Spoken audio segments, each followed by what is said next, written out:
¿Cómo vencer al mundo? Familia querida, ¿cómo vencer al mundo?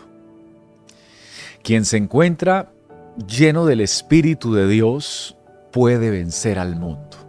¿Cómo se vence? Lleno de la presencia de Dios. Lleno de su presencia, de su poder, de su Espíritu. Tú en Dios encontrarás lo que jamás encontraste en el mundo. Que el mundo sea mejor porque tú pasaste por aquí.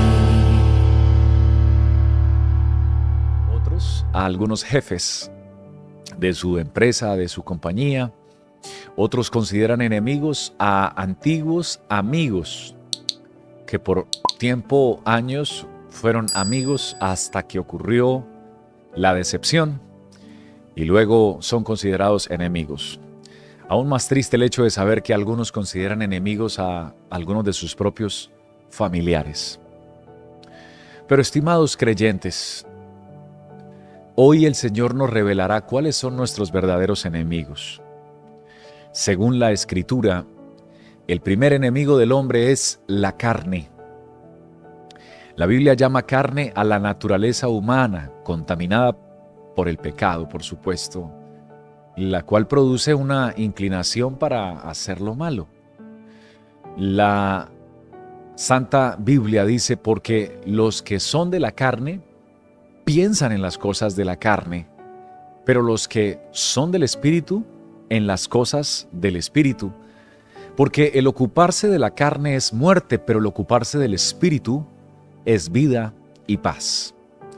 Por cuanto los designios de la carne son enemistad contra Dios, porque no se sujetan a la ley de Dios, ni tampoco pueden agradar a Dios los que viven según la carne.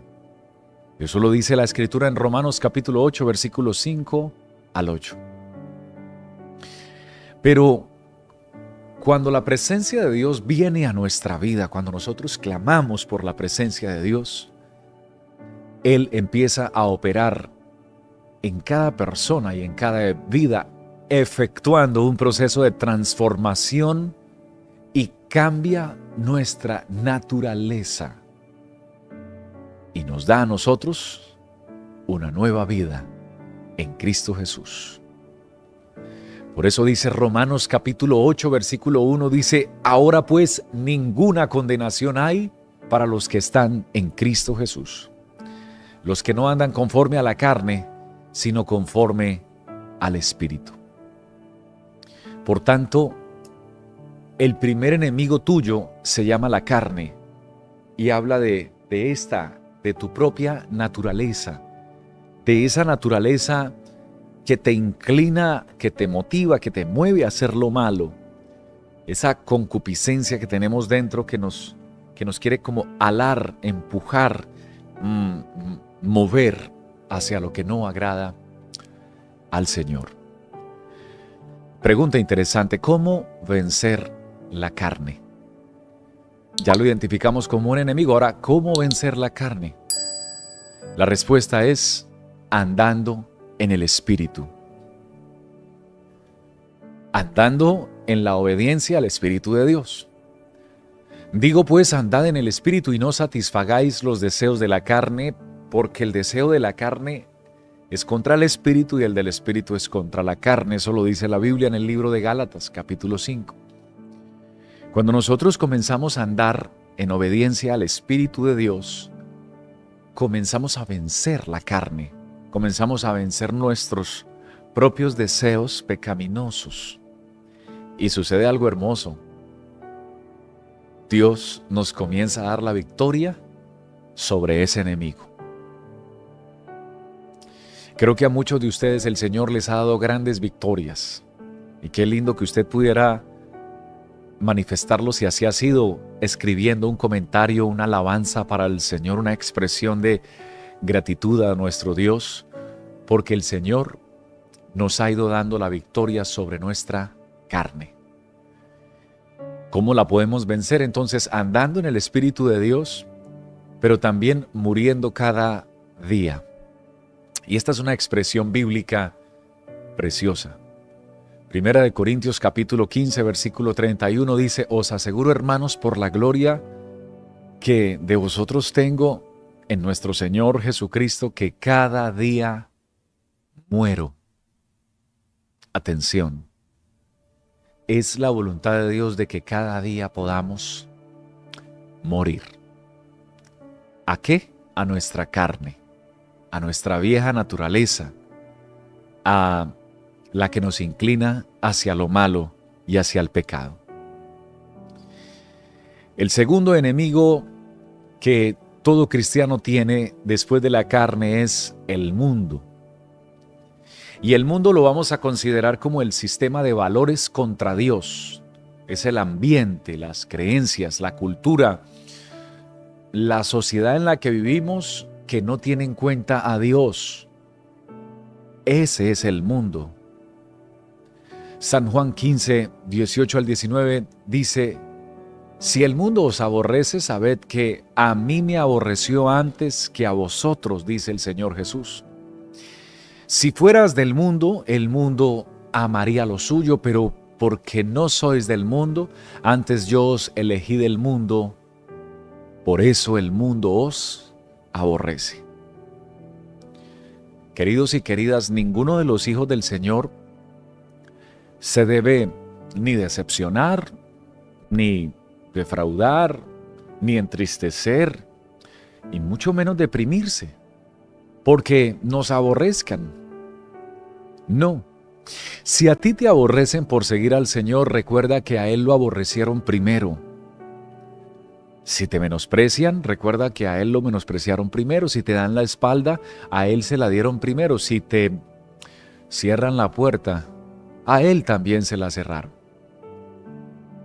Pero el hecho de que no tengamos aceptación en el sistema de valores del mundo no quiere decir que estemos solos, porque la presencia más grande del universo está a nuestro favor. ¿De qué te serviría a ti o a mí tener la aceptación de todos los que nos rodean, pero no la de Dios? Por supuesto, de nada. Pero hoy damos gloria y honor porque aunque no tenemos la aceptación de muchos, Dios nos ha recibido en su propósito, en su misericordia y en su gracia. Y hoy tenemos no solo la aceptación, sino la ayuda de Dios, la gracia de Dios y su misericordia. ¿Cómo vencer al mundo? Familia querida, ¿cómo vencer al mundo? Quien se encuentra lleno del Espíritu de Dios puede vencer al mundo. ¿Cómo se vence? Lleno de la presencia de Dios, lleno de su presencia, de su poder, de su Espíritu. Tú en Dios encontrarás lo que jamás encontraste en el mundo. En Él recibirás el amor que nadie te brindó en el mundo. En Él podrás experimentar un gozo y la paz que excede a todo conocimiento, pero que solamente se experimenta en el Espíritu de Dios. En Él podrás percibir y ser testigo de sus proezas y de sus maravillas. Por la fe puedes llegar a tener los mejores momentos de tu vida solamente en la presencia de Dios. ¿Cómo se vence al mundo? Llenos del Espíritu Santo de Dios. Primera de Juan 5:4 dice: porque todo lo que es nacido de Dios vence al mundo. Y esta es la victoria que ha vencido al mundo, nuestra fe. Nuestra fe en Jesucristo produce que nos llenemos de su presencia y esa es la fe que vence al mundo.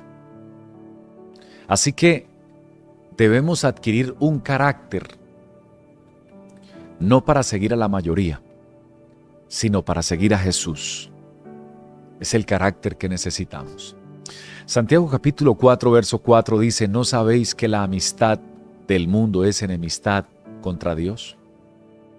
Cualquiera pues que quiera ser amigo del mundo se constituye en enemigo de Dios. Por tanto, no esperes que el mundo te abrace, te felicite, te ponga en alto, te valore, porque todo aquel que quiera ser amigo del mundo se constituye en un enemigo de Dios.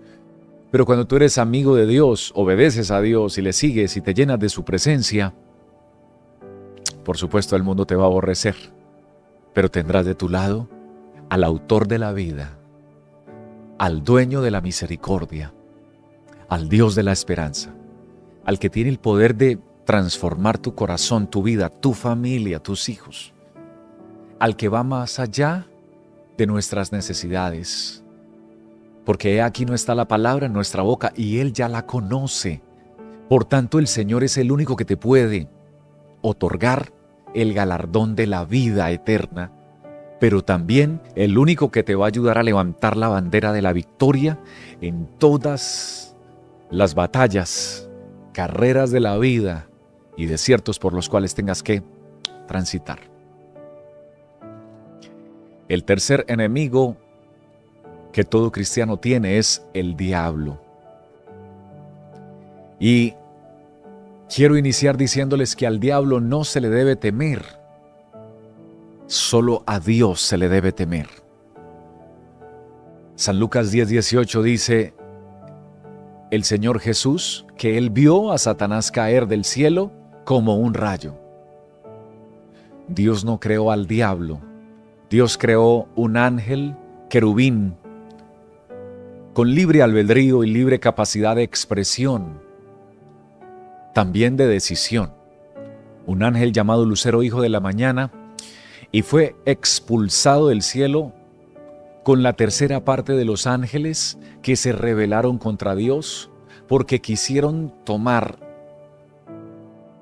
Satanás quiso tomar un trono para recibir gloria y honra, la cual no pudo recibir ni podrá recibir jamás, porque solo hay uno digno y supremo de recibir toda la adoración y la alabanza, y esa razón fue por la cual fue desterrado del cielo.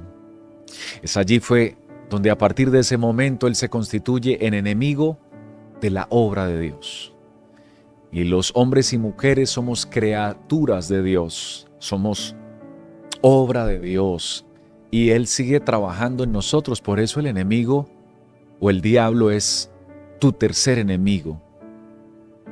Lucas capítulo 10, verso 18 dice, y les dijo, el Señor que veía a Satanás caer como un rayo. Y qué interesante que tengas en cuenta lo siguiente. Estoy convencido que tú le has fallado a Dios muchas veces y yo también lo he hecho. Y todos, de alguna o de otra manera. Pero en Jesucristo encontramos perdón, misericordia y gracia. Sí, tú puedes encontrar en Él hoy perdón, misericordia y gracia. Si alguien está escuchando en su corazón o en su oído que no vale la pena que lo vuelvas a intentar porque volviste a fallar, hoy el Señor te dice, no es así. Aunque hayas fallado, en Dios vale la pena volver a comenzar, volver a levantarnos, volverlo a intentar una y otra vez, porque en Él hay victoria sobre el pecado. Para Satanás ya no hay perdón, ni para los demonios hay oportunidad. Al contrario, su fin será el lago de fuego que arde por la eternidad con todos aquellos que le desobedecen en este mundo. No obstante, para el hombre hay oportunidad y hay esperanza. Esperanza de volver a nacer, esperanza de agradar a Dios, esperanza de dejar de hacer la voluntad del Dios de este siglo, Dios con D minúscula, que es el diablo,